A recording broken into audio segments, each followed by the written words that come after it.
সোনামুড়ার একটি বেকারি কারখানায় নিজেকে সাংবাদিক পরিচয় দিয়ে প্রবেশ করার অভিযোগে এক যুবককে আটক করে পুলিশের হাতে তুলে দেন স্থানীয় বাসিন্দারা। অভিযোগ, রাঙামাটিয়া এলাকার মাফিজ মিয়া নামে ওই যুবক কারখানার মালিকের অনুপস্থিতিতে ভিতরে ঢুকে মোবাইল ফোনে ভিডিও ধারণ করেন এবং কর্মীদের সঙ্গে বিভিন্ন বিষয় নিয়ে কথা বলেন। পরে কারখানার মালিকের সঙ্গে যোগাযোগ করলে বিষয়টি সন্দেহজনক মনে হয়। খবর পেয়ে স্থানীয়রা তাকে আটক করে সাংবাদিক পরিচয়পত্র দেখাতে যান, তবে তিনি কোনো বৈধ পরিচয়পত্র দেখাতে পারেননি বলে অভিযোগ। পরে খবর পেয়ে সোনামুড়া থানার পুলিশ ঘটনাস্থলে পৌঁছে ওই যুবককে থানায় নিয়ে যায়। কারখানার মালিকদের দাবি, তার প্রতিষ্ঠানে স্বাস্থ্যবিধি ও পরিচ্ছন্নতা বজায় রাখা হয়। তিনি অভিযোগ করেন তাকে ব্ল্যাকমেল করে অর্থ আদায়ের চেষ্টা করা হয়েছে।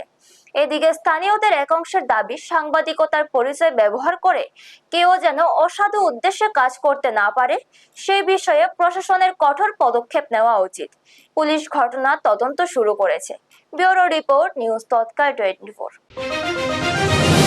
উদ্দেশ্য আমরা কিছুদিন যাবৎ শুনতে আছি, এই সাংবাদিক নিজেদের সাংবাদিক পরিচয় দিয়া কিছু নামধারী এই উশৃঙ্খল যুবক যে ইলেকট্রনিক মিডিয়া মানে মোবাইলের দৌলতে নিজেদের সাংবাদিক পরিচয় দিয়া এই সাংবাদিক পেশাটাকে কলঙ্কিত করার প্রচণ্ড অপচেষ্টা চালাইতে আছে সোনামুড়াতে।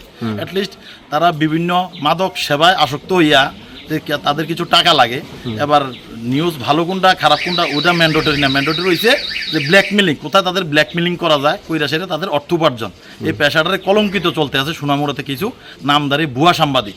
তো এই তৎক্ষণাৎ আমাদের মাথাতে ওই জিনিসটা আইলো, সে যদি সাংবাদিক হয় নিশ্চয় তার সাথে তার পরিচয়পত্র থাকবো।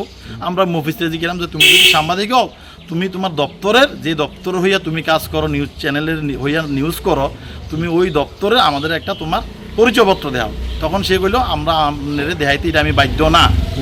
ঠিক আছে, কারে বাধ্য? প্রশাসনরে দেখাম। ওয়েলকাম, প্রশাসন আইলো। প্রশাসন আইনের পরে সেম কেস, প্রশাসন হেরে নিয়ে গেল, হেরে বুঝাই দিল যে ভবিষ্যতে ফার্দার যাতে এই কাজ না করে, কোনো জায়গাতে আই কার্ড ছাড়া যাতে প্রবেশ না করে।